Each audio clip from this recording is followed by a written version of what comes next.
I would say the one lesson I learned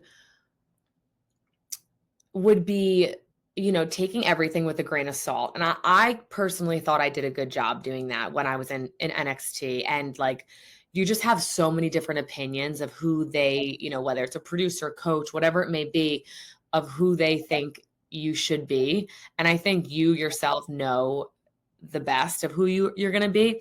And I just think when there's too many cooks in the kitchen, sometimes it's like, it messes with your mental state. And that's what I always kind of tried to help the girls down in NXT, because when I was down there, like, it was a little bit of a mental mind, you know what, I don't want to curse, but that like feeling of like, well, they told me this, then they told me this. And then like it messes with you and you think about it too much. And then it kind of reflects in your work and your performance, when really it's not that big of a deal. We all make mistakes. We all learn and grow from them, I think. And if you don't make those mistakes in the ring, you're never going to know when it does happen. So I don't think there's anything wrong with that.